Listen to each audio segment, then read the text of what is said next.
Assalamualaikum warahmatullahi wabarakatuh. Now is recording part 2. We going back to SCM, supply chain management. So as we said before, supply chain management is to manage the upstream activities and the downstream activities of a firm or a company. So supply chain can also be called as a value chain or demand chain. It is a network of the companies through upstream and downstream linkages yang berkaitan in different processes and activities that produce value. But for us, it means to produce higher profit, okay? In the form of products and services in the hands of the ultimate customer. So the objective is, of course, to maximize value, in bracket, higher profit, okay?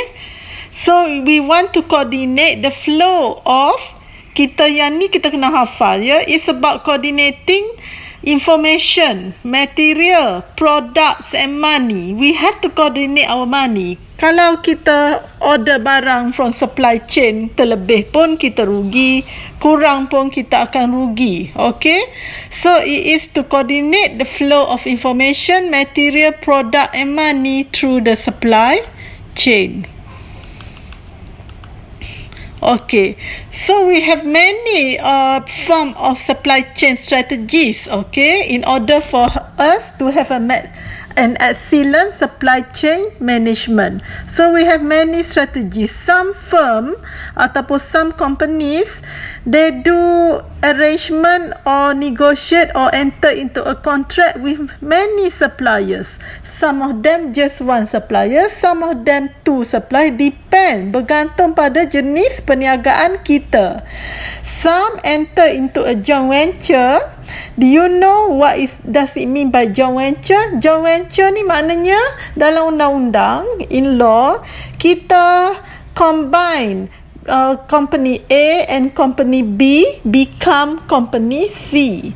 So kita bagi nama baharu, okay? And kita ada agreement lah, contractual agreement, perjanjian kontrak, apa yang company A perlu buat, apa company B perlu buat di dalam company C, and kita kena register, okay, with the registrar of companies. Itu maknanya joint venture. Joint venture ni kadang-kadang untuk 5 tahun, 2 tahun ataupun forevermore until dia ditutup atau it goes bankrupt. Okay? Itu maknanya joint venture. And then long term partnering with few suppliers tu pun is another strategy di mana kita menjadi rakan kongsi, okay? Itu pun kena buat perjanjian. You have to bring in a lawyer, okay? Kena sign perjanjian. Kita partner dengan dia, mungkin hanya bukan buat joint venture tetapi hanya sign agreement. For example, kalaulah saya ni kedai kek and saya nak dia punya gandum dia tu, you know, special type of gandum yang dia beli direct from Italy. So I will ask my lawyer to sign an agreement with this supplier to become to supply just to me ataupun at least supply to me berapa, okay, berapa bags of flour from Italy for how many years, ABC years, you know, 2 years, 5 years, etc. And some supply chain strategies, they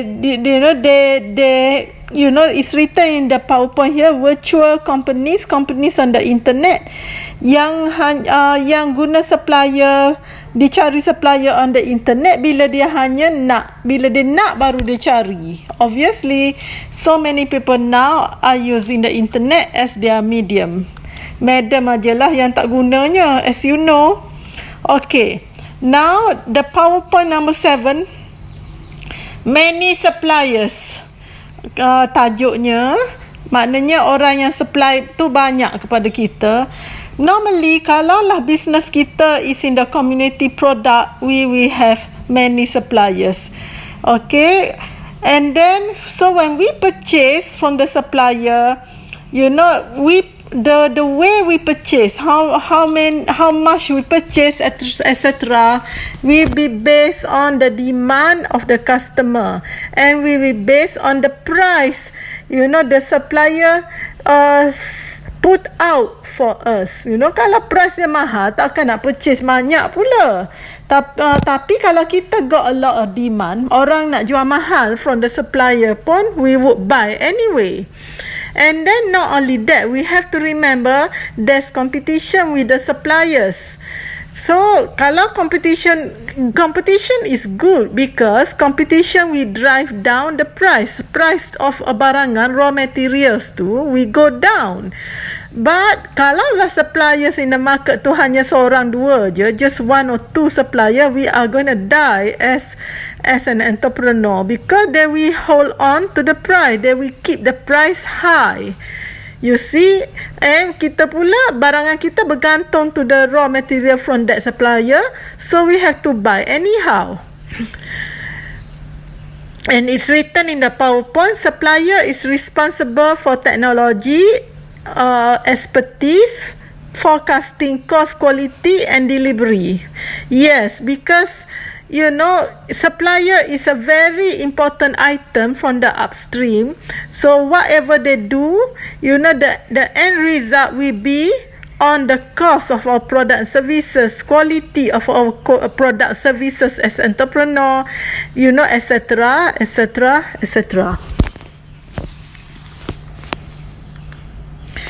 And then another PowerPoint, few suppliers.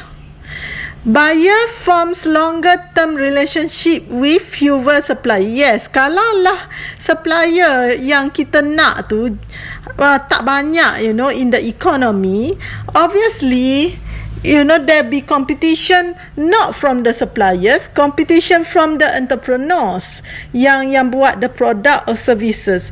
So obviously kita ni entrepreneur ni akan cuba ikat mereka supaya they will only supply to us. Kalau tak nak supply to us, so at least apa yang kita nak tu kita dapat every month or every week. Okay, so obviously we try to sign an agreement with them at a good price, agreed by us, the entrepreneur, and the supplier, agreed by the supplier. So kalau makna kurang supplier, obviously kita the buyer ni, kita ni entrepreneur lah, so kita nak beli raw material from them, we try to have longer term relationship through contractual agreement. Contract, CONTRACTUAL.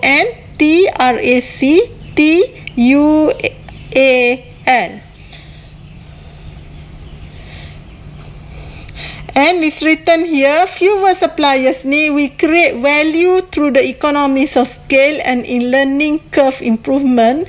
Suppliers more willing to participate in program, JIT program, and contribute design and technological expertise. This may be in America, some in Malaysia. Some of the suppliers pun bukannya bodoh. You know, they can contribute towards the design of our product and also technological expertise, because they know what they're selling us. You know, the raw materials, etc., etc. They know. Sometimes they form a joint venture with us, the buyer, to make the product services more excellent. Kalau product and services become more excellent, dia pun hidup. The supplier will live. Kita ni, the buyer atau entrepreneur, will also survive in the cat and mouse market. Dalam market yang cutthroat market ni, both will survive. And then we have to remember, it's written in the PowerPoint, cost of changing supplier will be huge. Kalau biasanya, you know, we have to remember, kita better cari supplier yang dah betul-betul ngam dengan kita.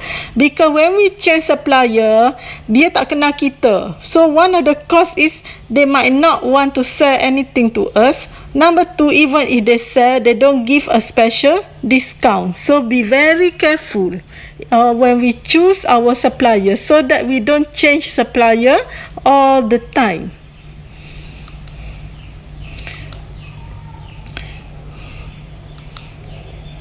Okay, so madam start and the third recording. Thank you very much.